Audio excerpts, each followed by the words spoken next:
Hello guys, welcome to my channel HN classes. तो हम लोग पढ़ रहे थे क्लास 11 फिजिक्स की जो चैप्टर नंबर 10 है, मैकेनिकल प्रॉपर्टीज ऑफ फ्लूइड्स। ठीक है, तो यहाँ पे आप देख पा रहे हो मैकेनिकल प्रॉपर्टीज ऑफ फ्लूइड्स। और आज जो ये लेक्चर है, लेक्चर नंबर 8, इसमें हम लोग पढ़ने जा रहे हैं effect of gravity on fluid pressure.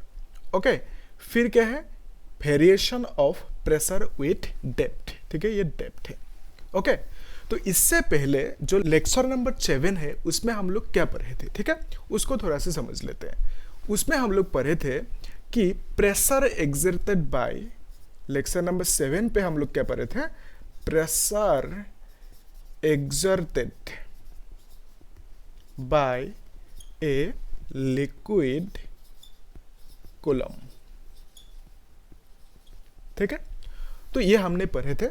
थोड़ा सा समझ लेते हैं क्योंकि आज की जो कहानी होंगे उसमें रिलेट कर पाएंगे आप लोग। ठीक है, तो अगर वीडियो नहीं देखा हुआ आप लोग देख सकते हो, प्लेलिस्ट में सब कुछ देख के रखा है। ठीक है, एकदम बिगिनिंग से मैंने वो सब वीडियो को बनाया। ओके, सब टॉपिक को बिगिनिंग से बेसिक से समझा, प्लेलिस्ट में है, वो आप लोग जाकर देख सकते हो। ठीक है, तो अभी थोड़ा सा समझ लेते हैं जो लास्ट क्लास में हमने किया था, pressure exerted by a liquid coulomb.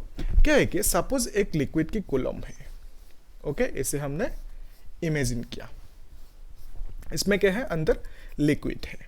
ठीक है, तो अभी देखो ये जो नीचे बॉटम सरफेस है, ये बॉटम सरफेस है ना, तो नीचे बॉटम सरफेस में यहाँ पे जो लिक्विड है वो लिक्विड इस बॉटम सरफेस पे क्या लगा रहा है, एक फोर्स लगा रहा है। ठीक है, वो फोर्स कितना है, उस फोर्स को हम बोल सकते हैं mg फोर्स। ठीक है, वो आप जानते हो। तो यहाँ पे मास है, लिक्विड के मास, वो मास की वजह से एक फोर्स लग रहा है कहाँ पे, इस बॉटम सरफेस पे। ठीक है, तो वो जो फोर्स लगा इस बॉटम सरफेस पे, ठीक है, तो इसमें ये जो एरिया है तो आप बोल सकते हो फोर्स पर यूनिट एरिया है। ठीक है, तो एक्चुअल में जो लिक्विड फोर्स लगेगा उसे हम लोग थ्रस्ट बोलते हैं, तो आप लोग ऐसे भी बोल सकते हो थ्रस्ट पर यूनिट एरिया लग रहा है। ठीक है, तो फोर्स पर यूनिट एरिया यानी थ्रस्ट पर यूनिट एरिया, जिसे आप लोग क्या बोलते हो, प्रेशर। तो इसका मतलब इसके ऊपर, इस एरिया के ऊपर प्रेशर लग रहा है ना। तो ये जो प्रेशर लगा, ये प्रेशर दिया किसने, यहाँ पे जो लिक्विड है, ये सब लिक्विड ने इस एरिया पे प्रेशर लगाया। ठीक है, तो वो प्रेशर कितना होंगे, उसकी जो एक्सप्रेशन था, उसकी एक्सप्रेशन को हमने निकाला था रो जी एच। एच क्या है, height of this liquid coulomb. ठीक है, तो एक्चुअल में हमने वहां पे क्या सीखा था कि इस बॉटम एरिया पे जो प्रेशर लगेंगे वो प्रेशर कितना होंगे, रो जी एच।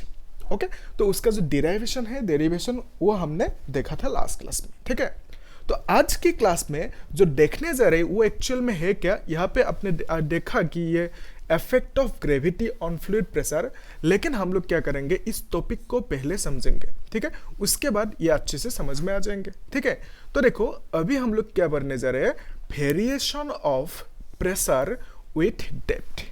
ठीक है, तो अगर गहराई, अगर ज़्यादा आप लिक्विड के अंदर जाओगे, एक सपोज स्विमिंग पूल है ऐसे समझो, एक कुछ तालाब है ऐसे, ठीक है, इसमें ऐसे लिक्विड भरा पड़ा है ना, यहाँ पे पानी है। तो अभी देखो एक स्विमर मान लेते हैं यहाँ पे। ठीक है, एक स्विमर यहाँ पे है और एक स्विमर यहाँ पे है। ओके, तो ऐसे समझते हैं कि ये जो लिक्विड की सरफेस है, लिक्विड की सरफेस से ये स्विमर कितना हाइट पे है, कितना डेप्थ पे है, लेट्स से कुछ 2 मीटर या कुछ डेप्थ पे है, ऐसे 1 मीटर मान लेते हैं, तो 1 मीटर डेप्थ पे है। और ये जो स्विमर है कितना डेप्थ पे है, यहाँ से सरफेस से कितना डेप्थ पे है, मान लेते हैं 3 मीटर। ठीक है, तो मुझे आप लोग बताना कि ये जो स्विमर है इसके ऊपर ज़्यादा प्रेशर लगेंगे या इसके ऊपर ज़्यादा प्रेशर लगेंगे। ठीक है, बोलो किसके ऊपर ज़्यादा प्रेशर लगेंगे, तो ऑब्वियस सी बात, इसके ऊपर ज़्यादा प्रेशर लगेंगे। ठीक है, लेकिन इसके ऊपर जितना प्रेशर लगेंगे या तो इसके ऊपर जितना प्रेशर लगेंगे, ऑब्वियसली हमने देखा इसका प्रेशर को सपोज मान लिया P2 है, इसका प्रेशर को सपोज मान लिया P1 है। ठीक है, तो लिक्विड प्रेशर लगा रहे। ओके, तो ये P2 ऑब्वियसली ज़्यादा है किससे, P2 is greater than P1। Question ये है कि कितना ज़्यादा है। ठीक है, तो P2 ज़्यादा है हमें पता है P1 से, लेकिन कितना ज़्यादा है, वही जो डिराइवेशन होंगे, वही जो इक्वेशन सॉल्व करेंगे हम लोग, उस टॉपिक का नाम है variation of pressure with depth. ठीक है, तो हम लोग एक्चुअल में अभी देखने जा रहे हैं, क्या देखने जा रहे हैं कि कितना डिफरेंस होंगे प्रेशर के। वेरिएशन मतलब क्या होता है, डिफरेंस यानी चेंज होता है ना, कितना चेंज होंगे, कितना डिफरेंस होंगे, ठीक है। तो प्रेशर की दोनों केसेस में कितना डिफरेंस होंगे उसे हम लोग देखेंगे अभी, ठीक है। तो आप लोग इसे थोड़ा सा समझ लो, ओके। हाँ, तो यहाँ पे हमने जो निकलने वाले हैं हम लोग अभी उसको हम लोग समझ लिया, ठीक है, ओके। अभी हम लोग इसको फाइंड आउट करते हैं कितना डिफरेंस होंगे, ठीक है। तो हम लोग उसके लिए एक सेटअप की मतलब एक डायग्राम ड्रॉ करते हैं, ठीक है। तो डायग्राम एकदम सिंपल सी है। सपोज ये एक ऐसा कुछ कंटेनर है, ओके। ये एक कंटेनर है और इस कंटेनर पे अपने एक लिक्विड की कॉलम की इमेजिनेशन की, मतलब ऐसे समझो यहाँ पे लिक्विड भरा पड़ा है ना, तो यहाँ पे मान लेते हैं एक कंटेनर, सॉरी ये क्या है, लिक्विड की कॉलम है, ठीक है।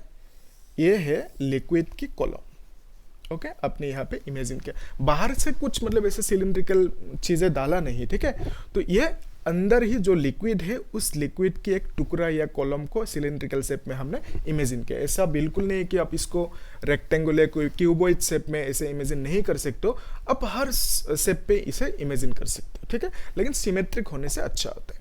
तो हमने यहाँ पे इसमें क्या कंसिडर किया, एक सिलिंड्रिकल शेप में लिक्विड की टुकड़ा इमेजिन किया, ठीक है। यहाँ तक समझ में आया, ओके।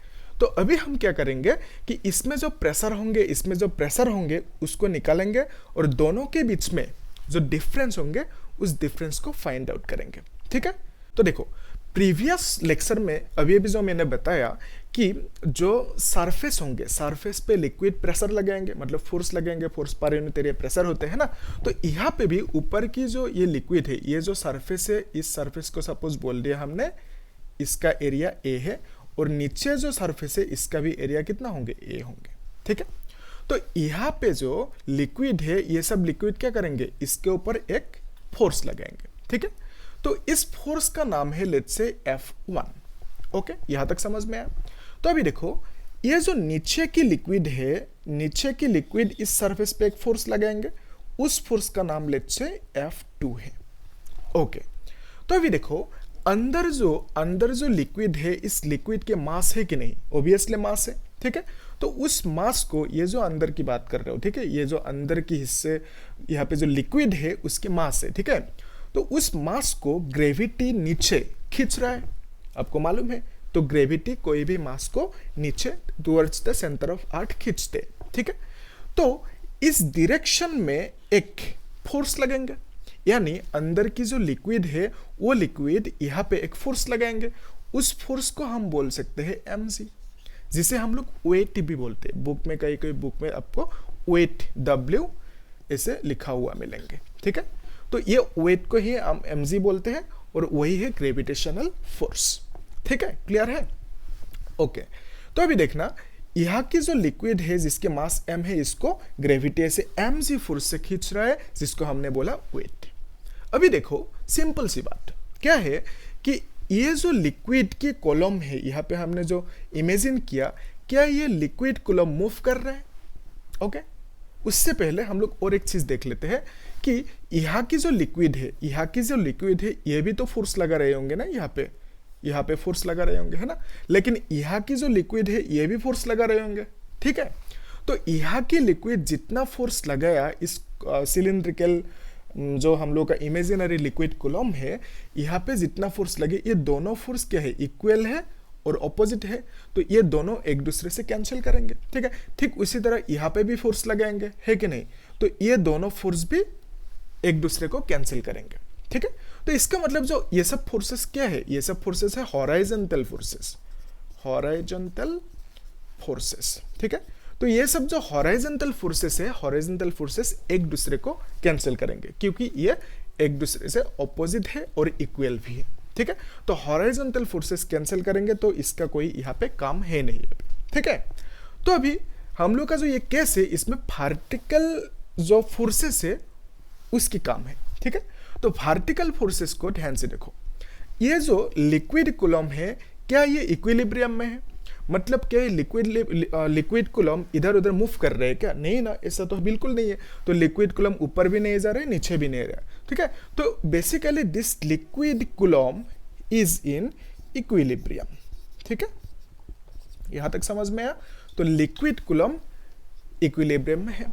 तो अभी हम लोगों को मालूम है, क्या मालूम है कि अगर कोई भी चीज इक्विलिब्रियम में है मतलब उसके ऊपर टोटल फोर्स यानी नेट फोर्स जीरो होंगे। फोर्स तो लग रहे होंगे लेकिन नेट फोर्स जीरो होंगे। मतलब क्या है, इक्वल एंड ऑपोजिट फोर्सेस होंगे उस बॉडी पे। यानी फॉर द सेक हम लोग ऐसे समझ सकते हैं कि इस कॉलम में ऊपर की तरफ से जितना फोर्सेस लग रहे होंगे that will be equal to नीचे की तरफ से जो फोर्सेस लग रहे हैं, ठीक है। तो ऊपर की फोर्स जो है मतलब टॉप टू बॉटम जो फोर्सेस है वो कौन सी है, F1 और mg, ठीक है। और बॉटम टू टॉप जो फोर्स है वो क्या है, F2 है, ठीक है। तो अगर ये इक्विलिब्रियम में है तो क्या होना होगा, ऊपर की जो फोर्सेस है वो नीचे की फोर्सेस से इक्विलिब्रियम मतलब इक्वल होना होगा, तभी तो ये यहाँ पे स्टेशनरी यानी इक्विलिब्रियम पे रहेंगे। बेसिक सी बात है, ठीक है। तो आप लोग बोल सकते हो कि to be in equilibrium, okay, तो क्या बोल सकते हो आप लोग, to be in equilibrium, okay. तो टू बी इन इक्विलिब्रियम क्या होना होगा, जो अपवर्ड फोर्सेस है that will be equal to downward forces, ठीक है। इसका मतलब जो F1 है प्लस mg है वो दोनों इक्वल होना होगा किससे, F2 से। यहां तक समझ में आया, ओके। तो F1 plus mg is equal to F2, ठीक है, ये क्लियर है, सिंपल सी है, ठीक है। तो अभी देखो, अगर आपसे पूछे ये F2 को प्रेशर से रिलेट करो, ठीक है, F2 को प्रेशर से हमें रिलेट करना है। तो हमें मालूम है, लेट्स से यहाँ पे जो प्रेशर होंगे इसको हमने बोल दिया P1 और यहाँ पे जो प्रेशर होंगे इसको बोल दिया P2। तो हमें फोर्सेस को प्रेशर से रिलेट करना है, ठीक है, सिंपल है। तो आप लोगों को पता है प्रेशर इज इक्वल टू क्या, फोर्स पर यूनिट एरिया। तो अब यहाँ पे अगर P1 लिखे तो ये F1 होंगे, एरिया A1 A2 मतलब दोनों का एरिया तो सेम ही है, तो A1 A2 लिखने की जरूरत है नहीं। तो यहाँ से आप F1 is equal to P1A लिख सकते हैं, ठीक है, क्लियर है यहाँ तक। तो फिर यहाँ पे जो P2 है इसको भी हम लोग फोर्स से रिलेट कर सकते हैं, ठीक है। तो क्या लिखेंगे कि P2 is equal to F2 divided by A, ठीक है। तो यहाँ से आप क्या लिख पाओगे, यहाँ से आप लिख पाओगे F2 is equal to P2A, clear है, ठीक है। तो यहाँ पे हमने सिंपली देखा, क्या देखा कि फोर्स को प्रेशर से कनेक्ट किया, ठीक है। तो अभी आती है ये जो W है, वेट है, mg, इसको हम लोग क्या करेंगे यानी कैसे लिखेंगे, ठीक है। उसके लिए मैं यहाँ पे लिख देता हूँ, इसको मिटा देता हूँ, ठीक है। तो आप लोग वीडियो को पॉज करके नोट करते जाना और कॉपी पेन निकाल लो ना, आप लोग क्या करते हो, ठीक है। तो कॉपी पेन निकाल लो आराम से, तभी तो मजा आएंगे लेक्चर देखने में, है ना, समझ पाओगे, सीख पाओगे चीज़ों को। अदरवाइज ऐसे ही मतलब जो मूवी देखते हो ना इस तरह से अगर छोटे छोटे देखते रहोगे तो कुछ समझ में नहीं आएंगे, समझ में तो आएंगे लेकिन मतलब दिमाग में नहीं चिपक जाएंगे, ओके। तो आप लोग वीडियो को देखो, पॉज करो, ओके, और फिर पेपर पेन लेके नोट करते जाओ, ठीक है। तो वही है मेन प्रोसीजर वीडियो देखने की। तो अभी देखो जो यहाँ पे हमने फोर्स को लिखा है इसे इस तरह से, अभी हम लोगों को क्या लिखना है, ये जो mg है mg को कैसे लिखे, ठीक है। तो mg को लिखने के लिए हम लोग क्या करेंगे, हमें पता है कि डेंसिटी इज इक्वल टू क्या होता है, बोलो, density is equal to mass by volume होता है, ठीक है। तो density is equal to mass by volume. तो यहाँ से आप डेंसिटी को क्या लिख सकते हो, रू, और मास को m लिख सकते हो, वॉल्यूम को क्या लिखोगे, बोलो, वॉल्यूम को, ठीक है। तो वॉल्यूम मालूम है आपको, इसकी सिलेंडर की जो वॉल्यूम होंगे, या तो आप ऐसे भी बोल सकते हो जो एरिया होंगे, एरिया इंटू हाइट होंगे कि नहीं, ठीक है। तो area into height will be the volume, ठीक है। तो हाइट क्या है, ये जो सिलेंडर है इस सिलेंडर की हाइट, ओके। तो height is the height of this imaginary column, किसकी कॉलम, लिक्विड की कॉलम, बाहर से नहीं डाला, ये याद रखना, ठीक है। तो बाहर से कुछ शेप ये सब मतलब सिलेंडर अंदर नहीं डाला गया, तो हमने क्या किया, जो लिक्विड है उसका ही एक इमेजिन किया इस शेप में, ठीक है। तो वॉल्यूम कितना होंगे, एरिया इंटू हाइट, ठीक है, यहां तक। तो यहां से क्या, अब m is equal to rho A H लिख सकते हो, यस ऑफ कोर्स लिख सकते हो आराम से, है ना। तो फिर ये जो m है, इससे अगर एम जी लिखना चाहते हो तो यहाँ पे g को मल्टीप्लाई करना है, सिंपल है। देखो हम क्या करने जा रहे हैं अभी कि ये जो F1 है, F1 को हम क्या लिखेंगे, F1 यहाँ पे मिला ना, तो F1 is equal to P1A। बहुत ही सिंपल है, आसान है, देखो कितना इजी है। तो F1 इज इक्वल टू क्या लिखूंगा, P1A, ठीक है, प्लस mg, m की वैल्यू क्या लिखूंगा, रो ए एच लिखूंगा, और यहाँ पे g है, g को मल्टीप्लाई कर दो, काम खत्म, एकदम इजी। तो यहाँ पे F2 लिख देंगे कि नहीं, नहीं देंगे, क्या देंगे, F2 की जगह पे हम P2A लिखेंगे ना, तो यहाँ पे F2 की जगह पे लिखेंगे P2A, ओके, एकदम से, ठीक है। तो अभी क्या करोगे, यहाँ पे भी A है, यहाँ पे भी A है, यहाँ पे भी A है, सब कुछ A कट जाएंगे कि नहीं, ठीक है। तो A को कॉमन ले सकते हो बेसिकली आप, है ना, यहाँ पे A को कॉमन लिया आपने, तो फिर यहाँ पे क्या मिलेंगे हमें, P1 प्लस रो एच जी, ठीक है, इज इक्वल टू P2A। तो A कट गया, हमें क्या मिलेंगे, P1 प्लस, इसको हम लोग रो जी एच लिखते हैं, वो सुनने में अच्छा लगता है, ठीक है। तो ये P2। तो देखो अगर मैं P2 माइनस P1 करूँ तो हमें क्या मिलेंगे, ये P1 को इधर लेके गया, हमें मिलेंगे रो जी एच, ठीक है। तो कितना सिंपल है, देखा आपने। तो यहाँ पे जो प्रेशर है इसको हमने बोला P2, और यहाँ पे जो प्रेशर है इसको बोला P1। दोनों प्रेशर के जो डिफरेंस है, मतलब जो दोनों प्रेशर्स की वेरिएशन है, वो वेरिएशन कितना आया, रो जी एच, ठीक है। देखो और एक चीज, ये जो रो है, ये रो क्या है, इस लिक्विड की डेंसिटी है, ठीक है। लिक्विड की डेंसिटी रो है, जी क्या है, जी मतलब एक्सेलरेशन ड्यू टू ग्रेविटी, जिसका वैल्यू कितना होता है, जिसका वैल्यू 9.8 मीटर पर सेकेंड स्क्वायर होता है कि नहीं, ठीक है, वो ये तो होता है, रोज करते हैं क्लास 9-10 से, है ना। तो ये रो क्या है, डेंसिटी। तो डेंसिटी कांस्टेंट है कि नहीं, इसका, इस लिक्विड का तो डेंसिटी कांस्टेंट है, आपने तो चेंज नहीं किया डेंसिटी, है ना। तो ये जो रो जी है, ये जी भी तो कांस्टेंट है ना, नहीं है, देखो एक बार, ठीक है। तो अभी H को ध्यान से देखो, ठीक है। तो ये जो H है, ये H अगर चेंज हो जाए, कब चेंज होंगे बोलो, अगर इस सरफेस का डेप्थ और ज्यादा हुआ तो H बढ़ जाएंगे।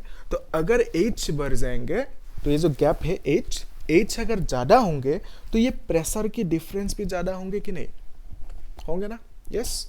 तो प्रेशर की डिफरेंस किस पे डिपेंड कर रहे हैं, डायरेक्टली H पे, ठीक है। तो H अगर ज्यादा होंगे तो ये दोनों प्रेशर्स की डिफरेंस ज्यादा हो जाएंगे, बढ़ जाएंगे, ठीक है। यहाँ तक क्लियर है ना, आसान है, कर पाओगे, ठीक है, ये कर पाओगे आप लोग, स्मार्ट तो, ठीक है। तो आप लोग एक काम करो, वीडियो को पॉज करो, करने के बाद एक बार इसे एनालाइज करो, ठीक है। यहाँ पे क्या क्या हुआ अभी अभी, मतलब क्या क्या किया, जो आसान भी है, ठीक है। तो आप लोग इसको थोड़ा सा एनालाइज करो, 1 मिनट 2 मिनट एनालाइज करो क्या हो रहा है, ठीक है। आया समझ में, यस, ओके, तो कर लोगे आप लोग, ओके। तो अभी देखो यहाँ से हम लोग थोड़ा सा आगे बढ़ते हैं। आगे बढ़ने का इसका मतलब ये है कि जो ये कॉलम है, इसमें जो प्रेशर लग रहा है P1 P2, इसको हम लोग एटमॉस्फेरिक प्रेशर से कनेक्ट करेंगे, ठीक है, जो बहुत ही आसान है, एकदम सिंपल है। देखो हमें पता है अभी कि इसमें जो प्रेशर लग रहा है, इसको हम लोग दोबारा बना लेते हैं ना, गंदा हो गया डायग्राम, ओके।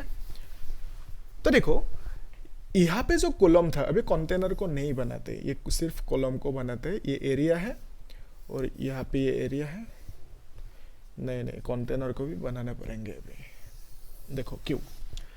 तो यहाँ तक क्या था, यहाँ तक ऐसे पानी था, ठीक है, ये सब पानी है, ओके, लिक्विड, कोई भी लिक्विड ले लो अपना मर्जी, ठीक है।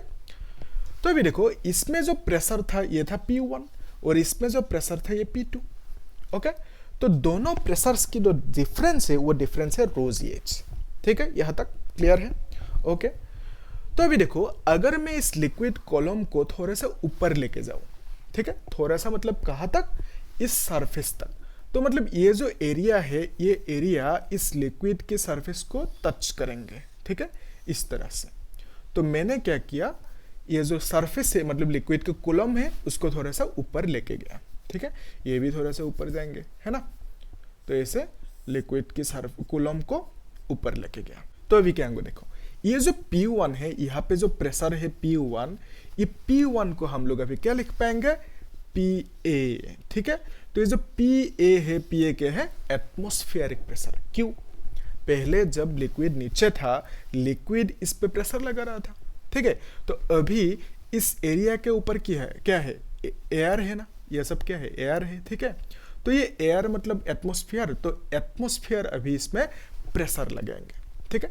तो इसलिए अपने क्या बोला, P1 को PA बोला, एटमॉस्फेरिक प्रेशर, क्योंकि इस सरफेस पे प्रेशर अभी कौन लगा रहे हैं, लिक्विड नहीं लगा रहे, यहाँ पे जो एयर है, एटमॉस्फेयर है, वो एटमॉस्फेयर इस पे प्रेशर लगा रहे हैं, ठीक है, जिसको हमने बोला PA, एटमॉस्फेरिक प्रेशर। तो यहाँ पे जो प्रेशर था P2, इस P2 को हम लोग सीधा P लिख सकते हैं अभी, ठीक है। तो मतलब P1 P2 कब लिखते हैं, डिफरेंशिएशन दिखाने के लिए है ना, यहाँ पे PA लिखा, यहाँ पे P लिख दिया, इसमें प्रेशर। क्लियर है, ओके। तो अभी देखो, जो प्रेशर की डिफरेंस है P2 माइनस P1, तो P2 की जगह पे हम क्या लिख सकते हैं, बोलो, P2 की जगह पे हम लिख सकते हैं P, ठीक है। तो P2 की जगह पे हम P लिख देते हैं, और माइनस है यहाँ पे जो P1 है, P1 की जगह पे क्या लिखेंगे, P1 की जगह पे एटमॉस्फेरिक प्रेशर PA लिखेंगे, and that is equal to how much, rho GH, ठीक है। तो यहाँ पे हम लिखेंगे रो GH। क्लियर है, ओके। तो यहाँ पे जो P माइनस PA है, तो ये प्रेशर P किस में है, इस एरिया पे जो प्रेशर लग रहे हैं वो है P, और यहाँ पे जो एयर यानी एटमॉस्फेयर प्रेशर लग रहे उसे हमने बोला PA, और दोनों की जो डिफरेंस है वो होंगे रो GH, ठीक है। क्लियर है अभी, ओके। तो अभी देखो, इस केस में जो प्रेशर की डिफरेंस है रो GH, इस प्रेशर की डिफरेंस को हम लोग गेज प्रेशर भी बोलते हैं, ठीक है, गेज प्रेशर, ठीक है। तो ये जो प्रेशर की डिफरेंस रो GH, इसको गेज प्रेशर बोल सकते हैं, ओके। आते हैं मतलब एग्जाम में 1 मार्क 2 मार्क की डेफिनेशन लिखने के लिए आते हैं, तो लोग बोल देना। तो ये जो प्रेशर की डिफरेंस है कहाँ पे, ये मेंशन करना होगा, ठीक है, एटमॉस्फेरिक प्रेशर, ये वर्ड मेंशन करना होगा, ठीक है। और एक चीज़ आप लोगों को मैं नोट्स दे दूंगा डिस्क्रिप्शन बॉक्स में, उसकी चिंता की जरूरत है नहीं, ओके। तो आप लोग वहाँ से डाउनलोड कर सकते हो, ठीक है। तो अभी देखो, ये जो हमने प्रेशर की डिफरेंस निकाला रो GH, गेज प्रेशर, वहाँ से हम लोग और एक चीज़ समझ सकते हैं, मतलब यहाँ से ही समझ लेते हैं ना, ये जो P2 माइनस P1 है, ठीक है, ओके। इसमें हम लोग समझेंगे, सपोज अगर ग्रेविटी नहीं है, ठीक है, if let's say if there is no gravity, ठीक है। तो अगर ग्रेविटी नहीं होंगे, मतलब स्पेस में जो ग्रेविटी नहीं होते हैं ना, तो अगर ग्रेविटी नहीं है तो क्या यहाँ पे ये जो G है, G का वैल्यू 0 हो जाएंगे, हाँ बोलो, 0 होंगे कि नहीं, यस ऑफ कोर्स होंगे। अगर ग्रेविटी नहीं होंगे, G का वैल्यू तो 0 होना ही है ना, यस। अगर G का वैल्यू 0 होंगे, यहाँ पे ये G का वैल्यू 0 लिख सकते हैं, तो हम यहाँ से क्या लिख पाएंगे, P2 minus P1 is equal to क्या लिखेंगे, P2 minus P1 is equal to 0 लिखेंगे कि नहीं, बोलो, यस। तो P2 minus P1 is equal to 0 हो जाएंगे। तो इसका मतलब P2 is equal to P1 होंगे कि नहीं, ऑफ कोर्स होंगे, ठीक है। तो P2 minus P1 is equal to 0 होंगे, तो P2 is equal to P1 होंगे। इसका मीनिंग क्या है, ओके। इसका मीनिंग ये है, सपोज अगर ग्रेविटी नहीं है, यहाँ पे एक स्विमर है, ओके, और यहाँ पे एक स्विमर है, तो दोनों के ऊपर जो प्रेशर लगेंगे वो दोनों प्रेशर सेम होंगे, ठीक है। तो कब होंगे ये केस, जब ग्रेविटी नहीं होंगे, यानी ये जो G 0 होंगे, तब दोनों स्विमर्स के ऊपर प्रेशर 0 लगेंगे, सॉरी दोनों प्रेशर सेम होंगे, ठीक है यहाँ तक, ओके। तो अभी आपने जो देखा उसका जो टॉपिक है, उस टॉपिक का नाम क्या है, effect of gravity on fluid pressure, ठीक है। तो फ्लूइड जो प्रेशर लगेंगे, फ्लूइड की जो प्रेशर होंगे, उस पर ग्रेविटी की इफेक्ट क्या होंगे, मतलब अगर ग्रेविटी होंगे तो प्रेशर की डिफरेंस ये होंगे, तो इसका मतलब ग्रेविटी इफेक्ट कर रहा है, ठीक है। अगर ग्रेविटी नहीं होंगे तो प्रेशर की डिफरेंस नहीं होंगे, मतलब ग्रेविटी नहीं होंगे तो ग्रेविटी का इफेक्ट ऑब्वियसली नहीं होंगे। तो ग्रेविटी होंगे तो कितना इफेक्ट होंगे प्रेशर की, यानी दो जो प्रेशर्स होंगे, प्रेशर की जो डिफरेंस होंगे, वो डिफरेंस कितना होंगे, रो GH होंगे, ठीक है, क्लियर है। तो ग्रेविटी होने से प्रेशर के ऊपर इफेक्ट आएंगे, वही इफेक्ट है रोजिएज। तो आप लोग वीडियो को पॉज करके इसे नोट कर लेना आराम से, ओके। और समझना, कुछ डाउट है तो मुझे बोल देना कमेंट सेक्शन में, ठीक है। तो और एक चीज़ हम लोग जो नेक्स्ट क्लास में पढ़ेंगे वो टॉपिक होंगे हाइड्रोस्टैटिक पैराडॉक्स। ये बहुत ही इंटरेस्टिंग टॉपिक है, ठीक है। तो उसको हम लोग नेक्स्ट क्लास में देखेंगे लेक्चर नंबर 9 में, ठीक है। तो तब तक आप लोग वीडियो को दोस्तों को दिखाना, शेयर करना, ठीक है।